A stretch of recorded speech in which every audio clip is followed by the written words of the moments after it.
Tirer des leçons de la mise en œuvre des accords de paix passés pour mieux avancer ensemble main dans la main. Voilà l'objectif visé par un atelier de haut niveau ouvert ce matin ici à Bamako. Première étape d'un long processus, l'atelier mobilise tous les acteurs impliqués dans la résolution de la crise malienne. Le nouveau bureau de l'Assemblée nationale a été mis en place au cours d'une séance plénière. Le bureau qui regroupe toutes les sensibilités politiques du pays est composé de 18 membres, dont 3 femmes. Nous sommes à quelques heures du 14 février, une date connue de tous les amoureux. Communément appelée fête de la Saint-Valentin, le 14 février commence depuis quelques années à entrer dans nos habitudes. Cependant, elle est loin de faire l'unanimité parmi les couples, nous dira Khadija Toutoné en fin de journal.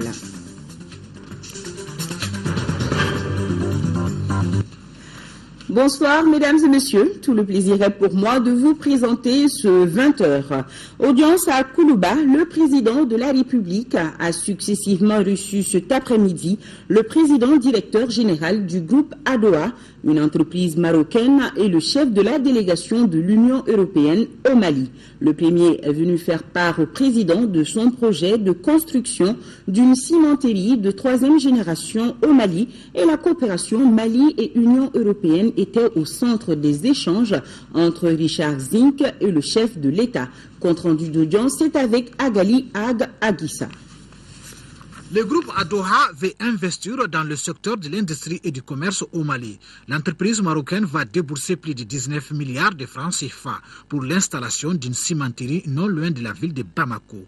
Le sujet était au centre des échanges entre le président de la République Ibrahim Boubacar Keïta et le président directeur général du groupe ADOA Anas Sefriou, reçu en audience à Koulouba. Nous avons évoqué 2 sujets.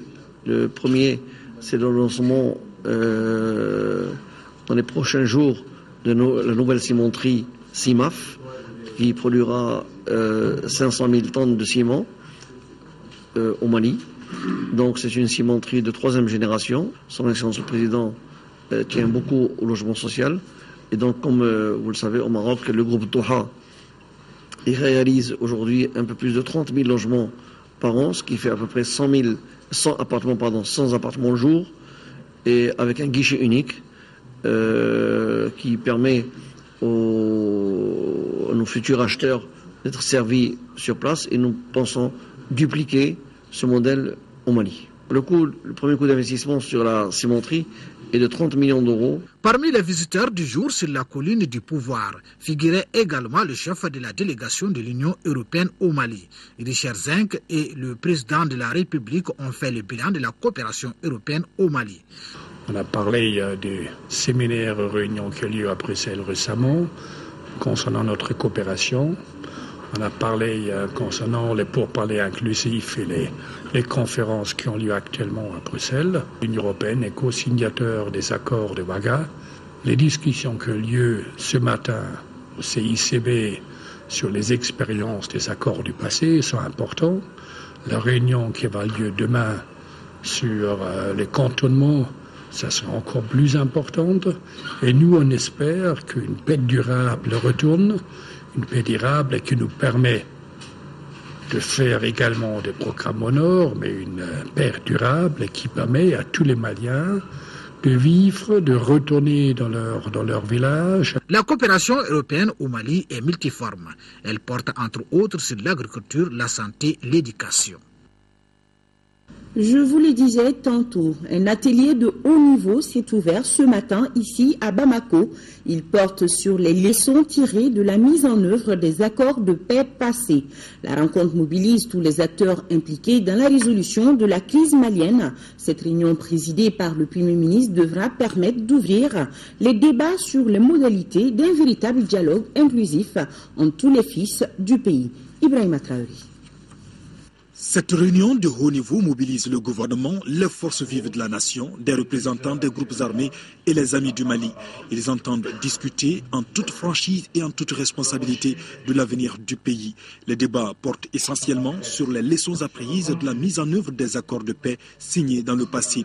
Les acteurs impliqués dans le processus de sortie de crise au Mali pose ainsi les jalons d'un véritable dialogue inclusif à Bamako entre tous les fils du pays.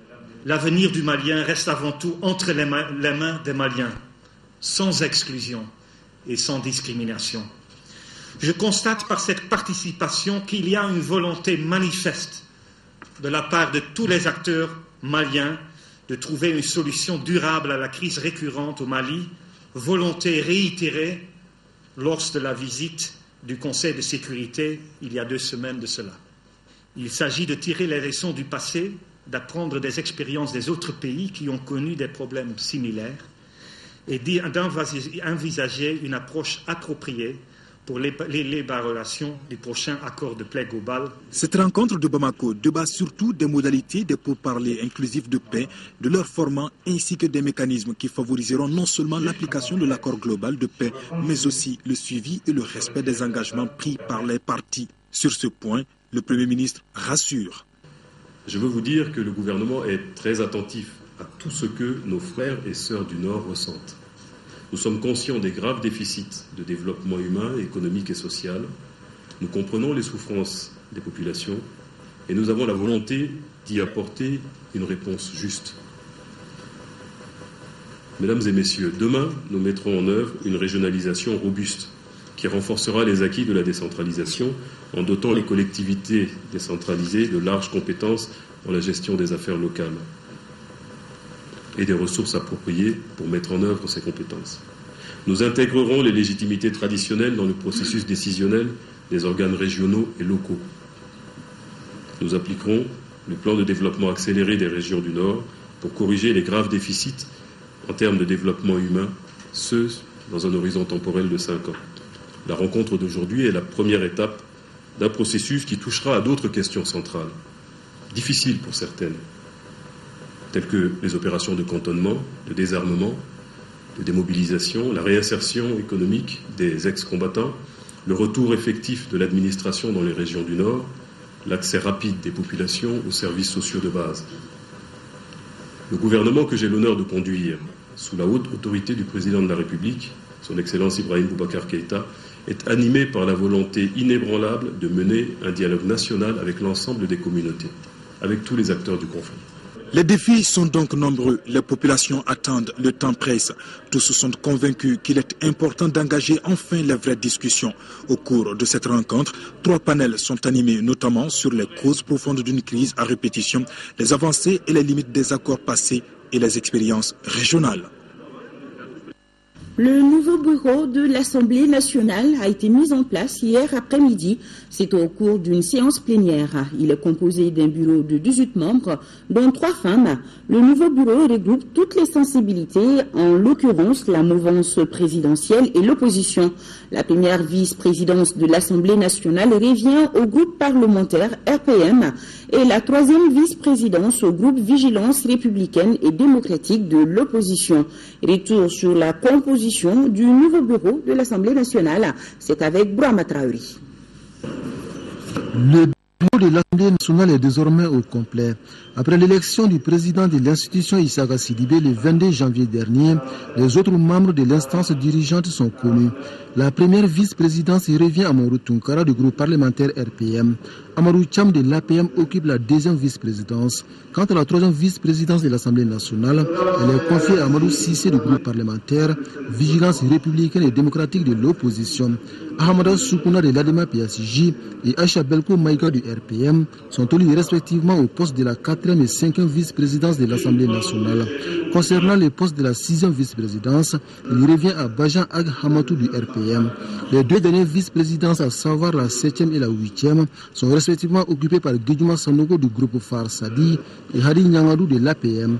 Quant au poste du premier questeur de l'Assemblée nationale, il revient à Maurou Djarasouba du groupe parlementaire RPM et Belkoba de l'APM est élu 2e questeur. À ce bureau s'ajoutent 8 secrétaires parlementaires, dont 5 du RPM, 1 de VRD, 1 de l'ADEMA PSJ et 1 de l'APM. C'est à l'issue d'un vote à bulletin secret que le nouveau bureau de l'Assemblée nationale a été mis en place. 133 députés ont voté pour, 10 contre une abstention. Suivant quelques réactions de députés après la mise en place de ce nouveau bureau, si la mouvance présidentielle et l'opposition se félicitent de la mise en place du nouveau bureau de l'Assemblée nationale, le groupe parlementaire Vigilance républicaine et démocratique regrette son absence au niveau de la questure. Et sur ce point, le parti majoritaire précise que la questure n'est plus d'actualité. Brahma Traoré nous en dit plus. Ce sont au total 14 hommes et 4 femmes qui composent le nouveau bureau de l'Assemblée nationale. Ce bureau est élu pour 1 an, excepté le poste du président de l'institution dont la durée est de 5 ans. Pour la mouvance présidentielle, la composition de la nouvelle équipe reflète la configuration du Parlement. C'est un bon bureau, c'est toutes les sensibilités qui se retrouvent là-dedans. Il faut qu'on soit à la hauteur et nous pensons que nous pouvons être à la hauteur, on le souhaite de tout cœur quand même. Vous avez vu qu'on a mis ce bureau sans problème. Le groupe parlementaire Vigilance républicaine et démocratique salue également la mise en place du nouveau bureau de l'Assemblée nationale. Cependant, l'opposition relève certaines insuffisances, surtout au niveau de la répartition des différents postes. Le bureau que nous venons de mettre en place, le groupe d'opposition Vigilance républicaine et démocratique y figure au niveau de la vice-présidence et du secrétariat parlementaire. Mais seulement nous avons constaté qu'au niveau de la questure, il était bon que l'opposition également figure.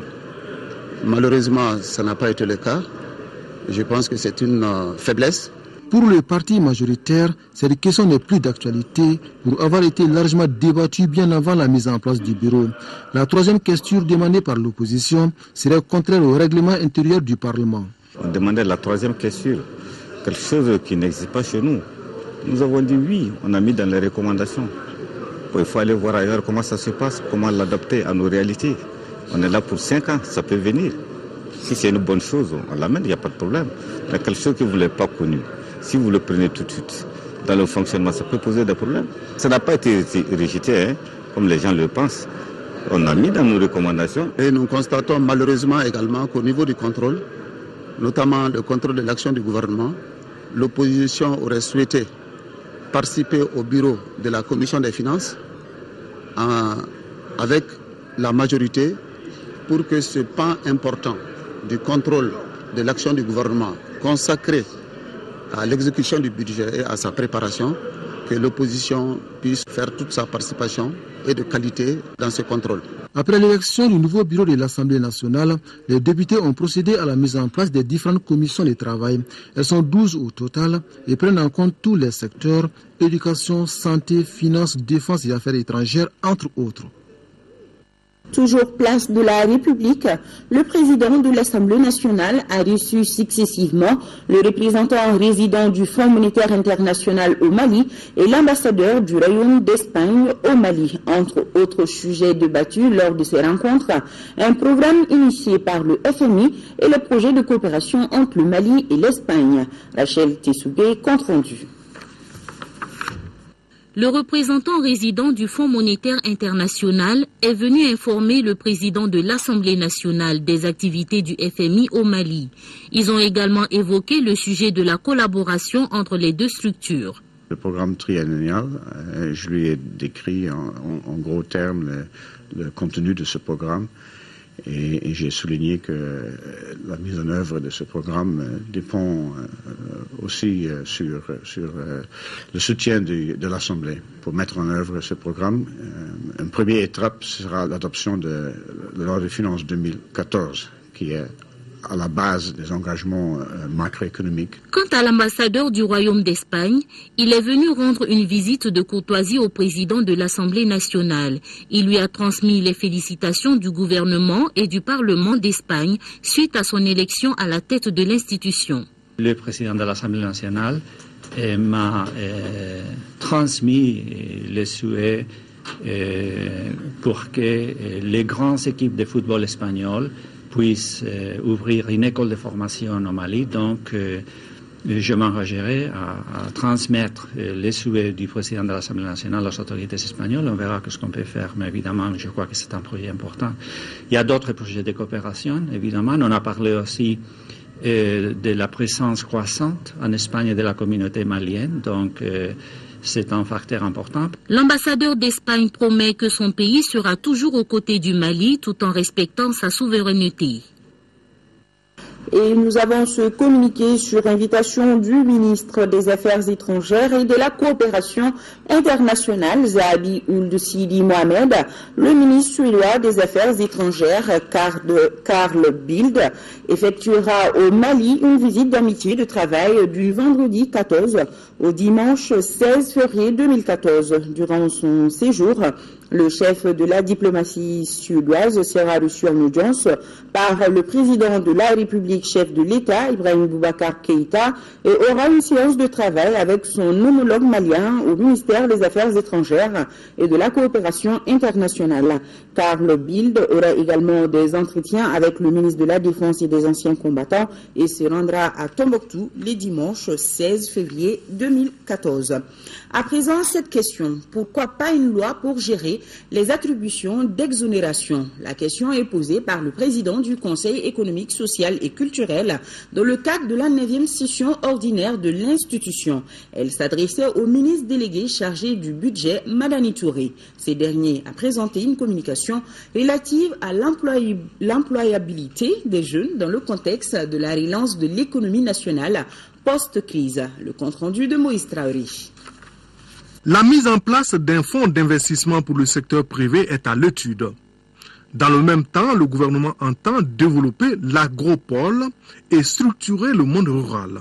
De même, la transformation et les mines sont des opportunités à saisir. Devant la 9e session ordinaire du Conseil économique, social et culturel, le ministre délégué chargé du budget a présenté une communication sur l'employabilité des jeunes dans le contexte de la relance de l'économie nationale post-crise.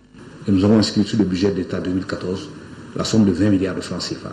Dès que l'audit est terminé, aujourd'hui on en a le rapport provisoire, nous puissions commencer donc à payer ces arriérés pour mettre le secteur privé en situation de pouvoir se repositionner. Nous pensons qu'à partir de 2014, nous devons pouvoir recoller à un train de croissance soutenu avec un taux de croissance de 6%. 110% de la population malienne est constituée de jeunes de moins de 25 ans. Il faut que les règles soient bien claires. Il faudrait certainement que le Mali arrive dans les années à venir à légiférer par rapport à cette question. Que les exonérations ne soient pas des facilités accordées à certains, parce que ça amène dans un pays des monopoles de fait. Le secteur informel et les emplois non salariés sont une alternative crédible. C'est le directeur national de l'enseignement technique et professionnel qui le défend. Oumar Maïga a été le deuxième intervenant de la journée. Notez que le ministre du Travail, des Affaires sociales et humanitaires, Amadoune Konaté, prend part à Abidjan à la 19e session ordinaire du Conseil des ministres de tutelle de la prévoyance sociale organisée par la Conférence interafricaine de prévoyance sociale CIPRES, dont l'ouverture a eu lieu jeudi 13 février 2014 à l'hôtel Ivoire d'Abidjan, et la réunion va s'achever demain 14 février, nous signale Koné Oulematou Diallo depuis Abidjan. Le ministre des Maliens de l'extérieur, Abdraman Silla, poursuit lui aussi sa tournée auprès des Maliens de la diaspora, notamment en Afrique centrale, après la Guinée équatoriale où il a été reçu par le président Obiang et son homologue des affaires étrangères. Il séjourne actuellement au Gabon avant de se rendre dans les deux Congos et en Angola. Il faut signaler que les Maliens établis en Guinée équatoriale ont fait don de 4 millions de francs CFA pour venir en aide à leurs compatriotes rapatriés de Centrafrique. C'est parti depuis ce matin pour la 14e édition du Forum de Bamako. Et actualité oblige, la situation sécuritaire dans la bande sahélo-sahélienne s'invite dans les débats avec des thèmes sur paix, sécurité et développement. Il s'agira pour les experts venus de tous les continents de faire le diagnostic des crises récurrentes dans le Sahel afin de trouver des solutions durables. Les précisions, c'est avec Mohamed Diarra. Le triptyque paix, sécurité et développement dans la bande sahélo-sahélienne, une équation qui regroupe à Bamako les intellectuels venus des 5 continents. Un thème qui pose une fois de plus l'épineuse question de la conjugaison des efforts. Aujourd'hui, compte tenu de l'immensité du Sahel, la région est devenue un no man's land. C'est pour toutes ces raisons que la 14e édition du Forum de Bamako décide de faire le diagnostic de la situation. Il n'y a pas de paix sans sécurité, mais il n'y a pas de paix non plus sans le développement. Les trois sont liés. Vous voyez, par exemple, si vous voulez investir dans un pays, s'il y a la guerre, les gens qui ont de l'argent ne vont pas venir. Donc, ils ont besoin de sécurité. Mais si vous avez la sécurité, lorsque les gens ont faim, il n'y aura pas de sécurité parce que ceux qui ont faim, ils vont se rebeller. Donc, on a besoin de développement pour avoir la sécurité. Tout intérêt de ce forum de dialogue plus large au sein de la société est de définir une vision essentiellement malienne à des défis nationaux, régionaux et globaux. Les Maliens doivent pouvoir exprimer cette vision. Il faut un débat avec toutes les couches de la société. Cette plateforme d'échange et de partage se veut un rempart contre les crises multidimensionnelles dans le Sahel. Ce qui est arrivé au Mali en 2012 est la résultante de la crise libyenne. C'est pourquoi il y a plus que jamais impérieux d'aller vers la mutualisation des efforts pour que la paix revienne dans la bande sahélo-sahélienne. La mutualisation des efforts, c'est une nécessité. Je pourrais dire que c'est un impératif. Parce que nous partons du principe que j'ai encore répété ici, qu'aucun pays du Sahel n'est capable de faire face tout seul aux défis de sécurité. N'ayons pas honte de coopérer avec ceux qui sont plus forts que nous. Aujourd'hui, le Mali seul ne pourra rien. On a besoin de la France, on a besoin des États-Unis, on a besoin de l'ONU. Ayons cette modestie, cette humilité de composer avec ses partenaires. Quand on sera fort, on pourra s'en passer. Le Mali, qui est sorti exsangue de cette crise majeure, se relève grâce à la mobilisation de la communauté internationale. Cette solidarité internationale se poursuivra dans les jours à venir. Les États-Unis viseront surtout et d'abord l'amélioration des institutions que l'efficacité opérationnelle. Tout au long de cet exercice, nous allons renforcer les principes fondamentaux de contrôle civil et le respect des droits de l'homme, puisque c'est la preuve d'un renforcement proactif du contrôle civil et de la responsabilité face à des irrégularités qui permettront aux États-Unis d'approfondir à nouveau sa formation directe de fonds et son soutien au fur et à mesure que nous entrons dans le futur.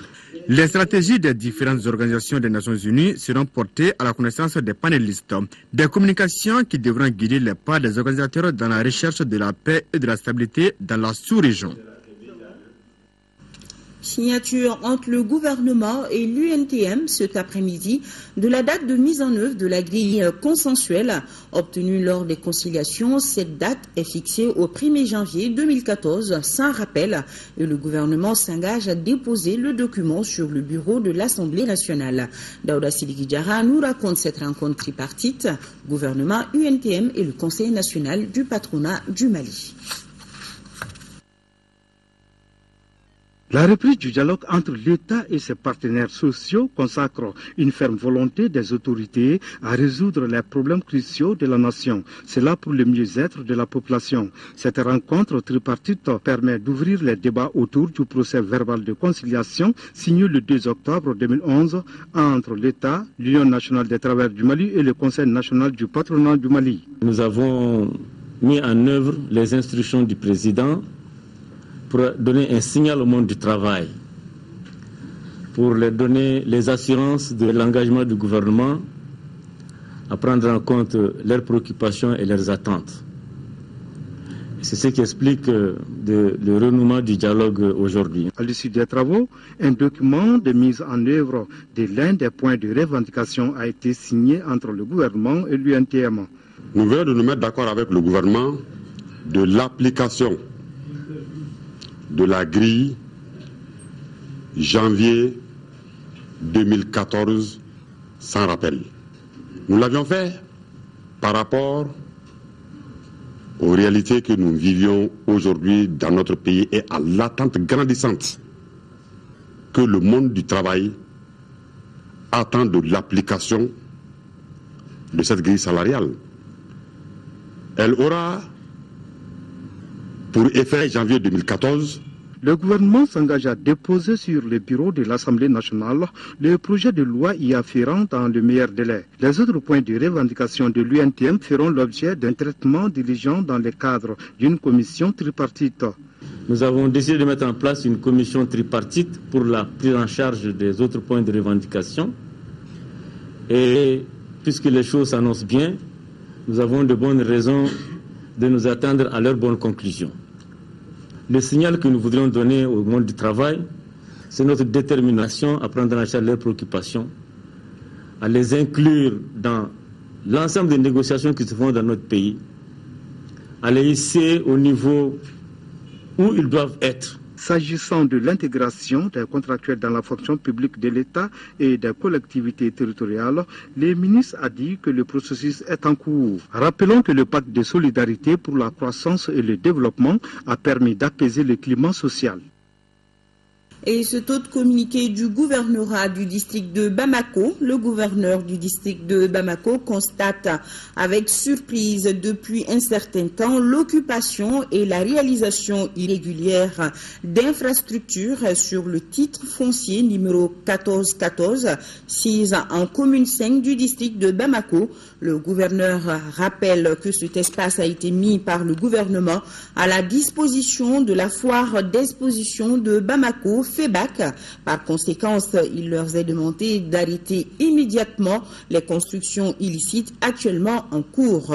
Le gouverneur sait pouvoir compter sur l'esprit civique et patriotique de tous. Le rapport final de la mission d'observation électorale de l'Union européenne sur les élections législatives des 24 novembre et 15 décembre 2013 a été présenté ce matin lors d'une conférence de presse ici à Bamako. Malgré quelques insuffisances à corriger, les législatives ont été une réussite selon les observateurs européens. Le compte-rendu de la conférence est avec Daisy Soko. Transparence, sincérité et légitimité incontestable, ce sont les mots que Maria Espinosa, chef adjointe de la mission d'observation électorale de l'Union européenne, a utilisés pour qualifier la réussite des élections législatives 2013 au Mali. Un indéniable succès, dira-t-elle, visiblement satisfaite de cette mission. Pour rappel, l'Union européenne avait déployé une mission d'observation des législatives pendant les 2 tours. La mission, composée d'une centaine de personnes, était dirigée par le député européen Louis Michel. Pour la mission, les autorités maliennes ont travaillé avec professionnalisme et impartialité, d'où le résultat satisfaisant malgré quelques insuffisances. Le chef de la mission, Louis Michel, député européen, a tenu à saluer l'indéniable succès que constituent ces élections législatives qui, dans l'ensemble, se sont déroulées dans des conditions de transparence, de sincérité et de légitimité incontestable. Après un bilan positif déjà enregistré en juillet et en août dernier, lors de l'élection présidentielle. La bonne tenue de ces législatives permet au Mali de consolider les conditions nécessaires au règlement global de la crise. Mais la mission européenne ne se limite pas à relever les insuffisances. Son rapport de 99 pages fait également état d'une trentaine de recommandations nécessaires pour améliorer davantage le processus en rapport avec les principes internationaux en vigueur. La pérennisation de la transparence et de la traçabilité des résultats provisoires et définitifs des agrégés par bureau de vote, ainsi que leur mise à disposition immédiate aux citoyens sur l'Internet. La Cour constitutionnelle, elle a la faculté, qui lui a donné la loi, et ils le font toujours d'accord avec la loi, d'annuler des voix. Et ce serait nécessaire pour le cycle électoral suivant que les conditions pour lesquelles on valide ou on invalide et on élimine un bureau de vote complet soient connues. Les règles du jeu, qu'elles soient connues à l'avance. C'est notre recommandation, ce qui n'est pas le cas maintenant. Et ensuite, l'actualisation et le renouvellement du fichier biométrique 2013 par l'inclusion de tous les Maliens ayant droit au vote. Dans l'ensemble, le processus était correct. Et pour les Européens, l'État, les médias, les observateurs nationaux, la société civile, chacun a joué son rôle. Après l'élection présidentielle réussie, le Mali peut se réjouir d'avoir mené à bon port ces élections législatives. Une réussite qui marque, à n'en pas douter, le retour définitif à l'ordre constitutionnel. Et vous pourrez retrouver ce rapport final de la mission d'observation électorale de l'Union européenne sur le site www.moe-mali2013.eu. 10e session du conseil d'administration de l'Agence des technologies de l'information et de la communication AGETIC. La rencontre va permettre aux administrateurs d'adopter les recommandations issues de la 9e session et de plancher sur les perspectives de 2014. Moussa Fane, reportage.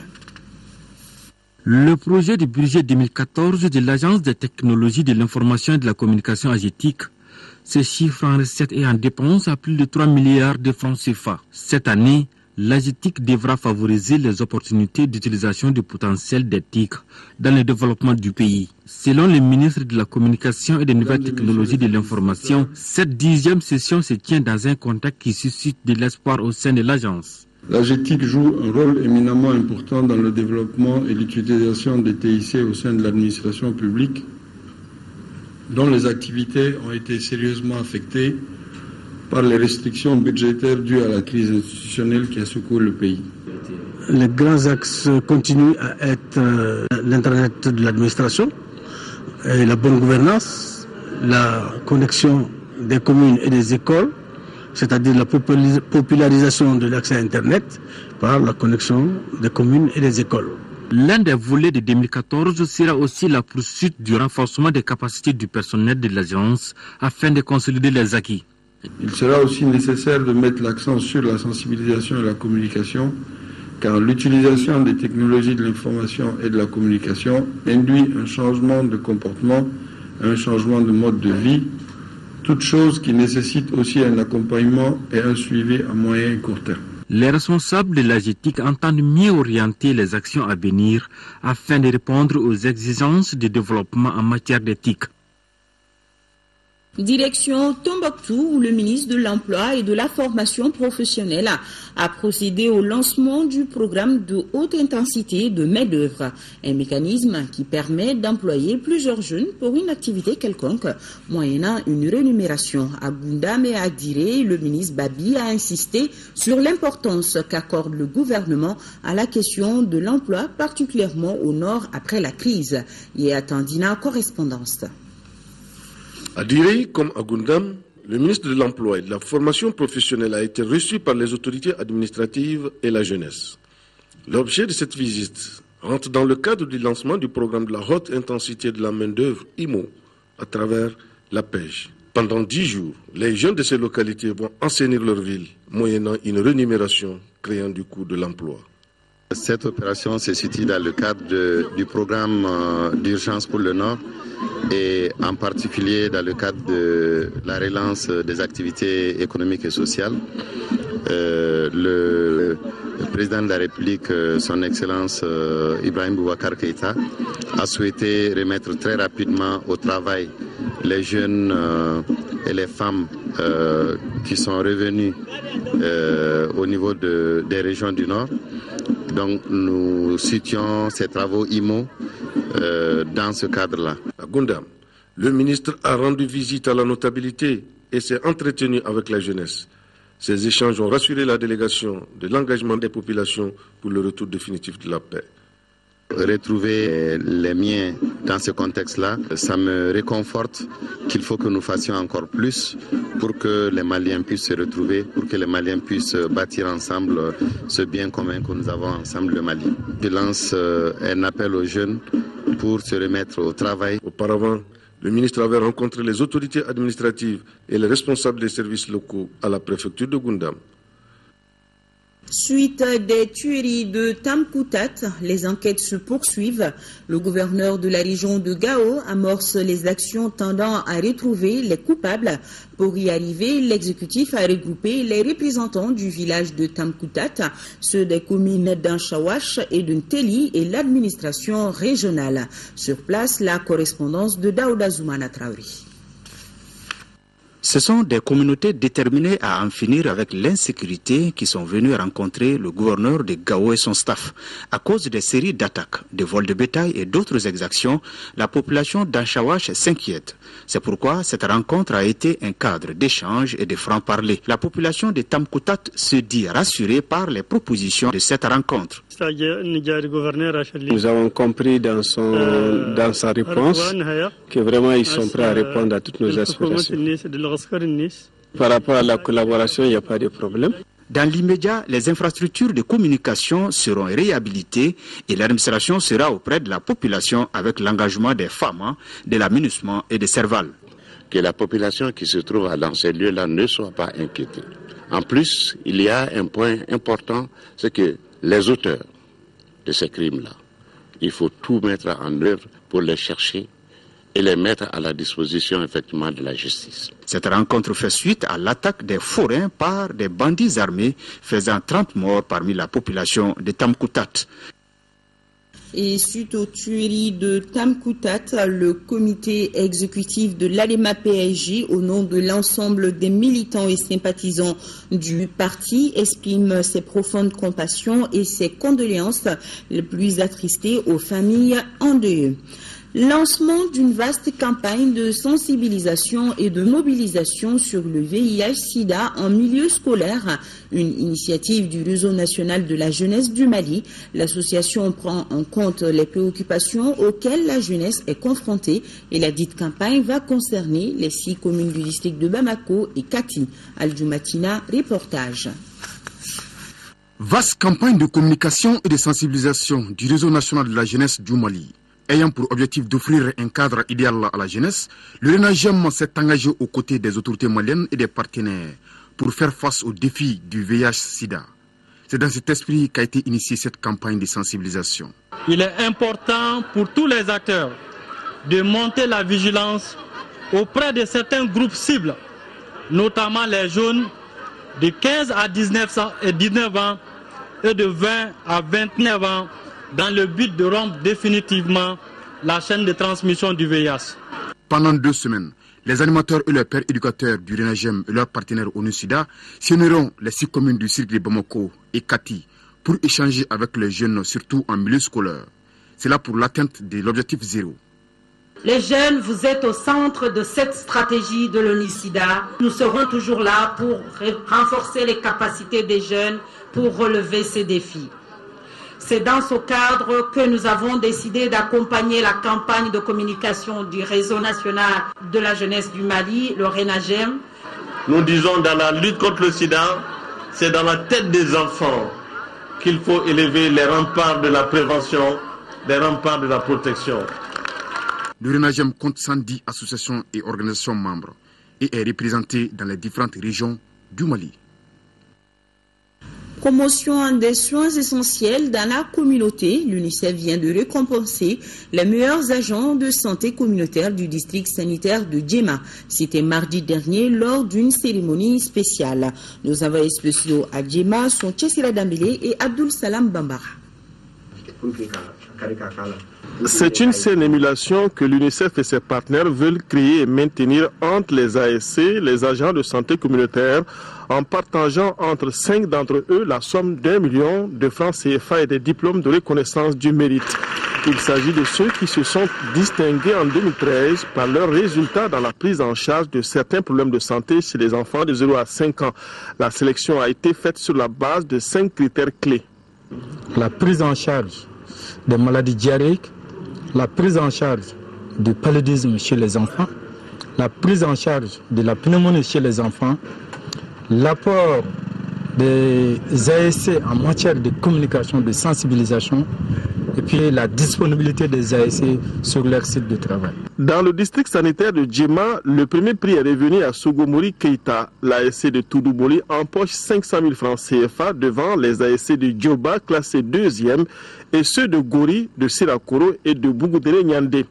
L'initiative de l'UNICEF et de ses partenaires est une recommandation issue d'une enquête qui avait décelé des obstacles à l'atteinte de meilleurs indicateurs santé par les agents de santé communautaires. Ceci constitue aujourd'hui un maillon clé dans la lutte contre la mortalité néonatale et infantile au Mali. Les agents de santé existants ne peuvent pas eux seuls couvrir de façon adéquate toute la population sur le territoire national. Pour atteindre les objectifs du millénaire pour le développement relatifs à la santé, il est paru donc important de renforcer les interventions classiques des centres de santé communautaires en les rapprochant davantage de la communauté. Notre région s'est lancée dans l'initiative et aujourd'hui nous comptons environ 270 sites ASC couvrant environ 40% de la population à plus de 5 km². Les ASC sont ces agents grâce auxquels l'accessibilité géographique et financière aux soins de santé est renforcée en faveur des enfants de 0 à 5 ans. Et nous avons ce communiqué de presse du gouvernement qui vient de nous parvenir. Le gouvernement du Mali informe l'opinion publique nationale et internationale que ce jour 13 février 2014, dans le cadre de l'affaire ministère public contre le général Amadou Aya Sanogo et autres poursuivis pour enlèvement de personnes, assassinat et complicité de ces infractions prévues et réprimées par les articles 24, 25, 199 et 240 du Code pénal, le juge d'instruction du deuxième cabinet du tribunal de première instance de la commune 3 du district de Bamako a inculpé et placé sous mandat de dépôt le général Yamoussa Kamara, ex-ministre de la Défense. Le fait qui lui est reproché est la complicité d'assassinat. L'information judiciaire se poursuit en vue de situer toutes les responsabilités dans cette affaire. L'opinion sera informée en temps utile des développements ultérieurs qui vont en découler. Première session du cadre d'échange du programme formation-insertion dans le bassin du Niger Fibani au centre des travaux, l'état d'avancement des activités 2013 et les perspectives de 2014. Nando Dambélé, les détails. Dans son chronogramme d'activité, le programme formation-insertion dans le bassin du Niger Fibani prévoit 2 sessions du cadre d'échange par an. Celle d'aujourd'hui est la première de l'année 2014. Le cadre est un espace qui nous permet de suivre, d'être informés sur les activités en cours et les activités planifiées pour l'année 2014. C'est un programme qui suscite des besoins de formation des producteurs et c'est des besoins aigus, des besoins précis. Alors que dans le paysage actuel de la formation en milieu rural, l'offre de formation n'est pas adéquate à ce type de besoins. Il s'agit donc au cours des travaux d'informer les participants sur l'état d'avancement du programme et d'échanger avec eux sur les questionnements liés aux orientations stratégiques du programme. Le programme Fibani vise l'augmentation des revenus des producteurs et des productrices agricoles et ruraux. On a commencé par un programme d'organisation et de mise en place d'apprentissage dual pour les artisans. Et par la suite, on a diversifié nos secteurs d'intervention, diversifié aussi nos partenaires financiers. Tout concourt à faciliter la communication entre les 2 régions zones d'intervention du programme Fibani que sont Koulikoro et Ségou. Ainsi, les participants à cette première session ont passé au peigne fin la note sur le cadre d'échange sur Fibani, l'état d'avancement du programme bilan d'activité 2013, le programme annuel 2014 et les questions diverses. Renforcer les capacités des acteurs, proposer des axes d'intervention et dégager la spécificité de l'aviculture villageoise, telles sont les nouvelles tâches des administrateurs du projet de développement de l'aviculture au Mali, PEDAM. Des ambitions qui nécessitent un budget prévisionnel de plus de 4 milliards de francs CFA. L'examen de ces tâches est au centre de la 12e session du comité de surveillance du projet. Retrouvons Nando Dambéli. Lancé en 1999, le projet de développement de l'aviculture au Mali PEDAM est aujourd'hui à la croisée des chemins. C'est pourquoi cette 12e session du comité de surveillance est placée sous les signes de la relance. L'aviculture aujourd'hui est une activité qui rapporte. Dans ce cadre, alors il faut reconnaître que beaucoup d'aviculteurs l'ont compris et les investissements sont là et ils se consolident. Malgré les difficultés consécutives à l'arrêt du financement extérieur de la BADEA, Le PEDAM maintient ses acquis encore fragiles grâce aux ressources mises à sa disposition par le budget spécial d'investissement. Les effectifs de volailles sont actuellement estimés à plus de 36 millions de sujets. En raison de l'ensemble de ces facteurs, le développement de la filière avicole apparaît comme l'une des meilleures options stratégiques pour lutter contre la pauvreté et contribuer de façon certaine à réaliser efficacement les objectifs de la politique nationale de sécurité alimentaire et nutritionnelle. Pour un meilleur démarrage de la deuxième phase du projet, les administrateurs doivent passer au peigne fin le procès verbal de la 11e session, l'état d'exécution des recommandations, le programme d'activité 2014 et le budget y afférent, lequel est estimé à plus de 4 milliards de francs CFA. À Sikasso, la société Sudagri a tenu hier son assemblée générale annuelle au centre des échanges, le bilan des activités de la campagne écoulée et les perspectives pour 2014. De Sikasso, la correspondance de Daouda Diakité. Quand on vous dit le 14 février, ça vous dit quoi, monsieur? La Saint-Valentin ou les Saint-Valentin, je ne sais pas comment on le dit comme ça. La Saint-Valentin, c'est la fête des amoureux. La Saint-Valentin a fêté tous les ans le 14 février et c'est l'occasion de faire un clin d'œil à la personne qui partage votre vie et vous supporte au quotidien, d'où son nom, la fête des amoureux. Souvent accusée d'être une fête de blanc, la Saint-Valentin est loin de faire l'unanimité parmi les couples maliens. Et au Mali, ici, vraiment, c'est un problème. Nos coutumes ne demandent pas cela, quoi. Pour moi, le Saint-Valentin, quand même, c'est pour les Français, pas pour nous, les Africains. Les jeunes, c'est leur moment, donc il faut l'accepter comme tel. Donc c'est pour cela, bon, je ne condamne pas, hein, mais c'est leur période et puis il faut l'accepter. Mais je pense que ce n'est pas tellement adapté à notre culture. En tout cas, pour certains couples, la Saint-Valentin parvient à symboliser la fête de l'amour par excellence. Pour eux, pas question de négliger le 14 février. Chaque année, moi et ma petite copine, on s'offre des cadeaux pour symboliser notre amour. Une soirée qu'on doit passer avec sa bien-aimée. Que faire pour la Saint-Valentin? Quel cadeau offrir à sa moitié? Chaque année, c'est le même casse-tête. Même un bien manger, ça ira. Moi, je suis malingé, bon, c'est ça que nous connaissons. Hein. Et la question de cadeau est souvent très délicate, surtout du côté des Valentines. Préfère-t-elle un gros cadeau ou juste une petite attention? Juste une petite attention. Qu'il me montre encore et toujours qu'il m'aime et qu'il tient toujours à moi. Si ton homme te montre qu'il t'aime, je pense que c'est l'essentiel au fait. En tout cas, pour les femmes, le 14 février est une date à ne pas oublier pour éviter le drame dans le couple. Alors messieurs, à bon entendeur, salut. Voilà, merci Khadija Toukoné. C'était là le dossier de la rédaction. Demain, c'est donc le 14 février, une date connue de tous les amoureux. Elle est communément appelée la Saint-Valentin. Occasion pour les amants d'échanger des mots doux et des cadeaux comme preuve d'amour ou tout simplement de se rappeler l'un l'autre l'importance d'un couple. Chez nous au Mali, quel regard nous portons sur ce jour? C'était donc avec Khadija Toukoné. Et nous repartons à Sikasso. La société Sudagri a tenu hier son assemblée générale annuelle au centre des échanges, le bilan des activités de la campagne écoulée et les perspectives pour 2014. Et nous retrouvons la correspondance de Daouda Diakité.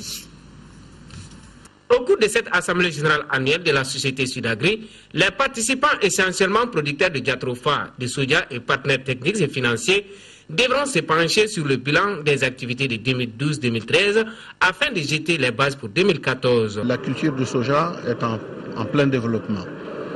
Nous investissons moins de moyens dans la promotion puisque l'action que nous avons engagée est en train de faire tache d'huile.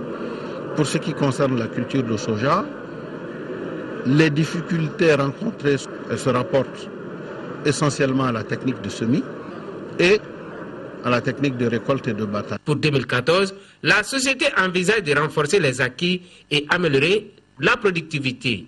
Nos deux cultures essentielles sont des cultures non directement alimentaires. Elles ne peuvent pas être consommées directement par les agriculteurs. Leur véritable problème est de produire suffisamment pour se nourrir toute l'année. Et cette préoccupation est prise en compte. Et plus vite nous allons la satisfaire, plus rapidement se fera le développement des cultures industrielles que nous sommes en train de promouvoir. L'intensification de la culture du Yatropa, du Pouguer, du sésame et du soja en zone sud du Mali répond parfaitement au souci de la CNDT de fournir aux producteurs la possibilité de diversifier leur culture et partant leurs revenus. C'est donc tout naturellement que nous appuierons toute initiative allant dans ce sens. Rappelons que la société Sudagri est une société de droit privé malien dédiée à la promotion de l'agro-industrie à travers le diatrofa et le soja. Et ce rendez-vous à retenir tout à l'heure à 21h15, vous pourrez suivre une interview exclusive du président de la République, Ibrahim Boubacar Keïta. C'est une coproduction ORTM et la chaîne 2M du Maroc. L'interview sera diffusée sur les deux chaînes à 21h15. Sport football, c'est demain vendredi que le club olympique de Bamako, COB, reçoit les Libyens d'Al-Ali au stade Modibo Keïta. À lieu, les deux formations avaient fait match nul un peu partout. Pour ce match retour, l'entraîneur Sekou Sek et ses poulains comptent relever le défi à la maison. Voyons avec Abdul Karim Kaba comment les Olympiens ont préparé ce match. Après le nul de 1-1 obtenu lors du match aller à Tunis contre le Libyen d'Ali, le club olympique de Bamako entend se qualifier à la maison pour le tour suivant. Pour cela, la motivation, l'engagement et le désir d'aller plus loin dans cette compétition galvanisent les Olympiens. On va tout faire pour garder le score et chercher à marquer en premier avant de défendre le reste de la rencontre. Tout le monde est motivé, on a l'impression que tout le monde veut qu'on gagne. Vous voyez, donc on va tout faire pour se qualifier pour le deuxième tour. Avant d'aller en Tunisie, on ne connaissait pas trop l'adversaire. Mais aujourd'hui, Dieu merci, on les a vus jouer, on sait quelles sont leurs forces et on sait qu'ils ont des défauts aussi. Maintenant, à nous de nous appuyer sur leurs défauts afin d'essayer de les surprendre, essayer rapidement de rentrer dans les matchs, si possible scorer rapidement et ne pas s'aimer des doutes au sein de notre camp, essayer de s'aimer des doutes dans les camps adverses. Donc je pense que comme tu l'as vu un peu bien, je suis en train de travailler dans ce sens, essayer de faire un peu le pressing, travailler un peu le pressing et avoir le monopole du ballon aussi. Même si le match nul à l'extérieur paraît un résultat piège, les dirigeants fondent beaucoup d'espoir malgré la jeunesse de l'équipe. Face à Ali de Tripoli pour le retour, les Verts du COB ont les moyens de leur ambition. Nous avons demandé aux joueurs de rester mobilisés afin de ne pas perdre en concentration. Donc nous les avons tenu le bon discours, je pense. Et je pense qu'ils sont prêts eux-mêmes à frapper un grand coup.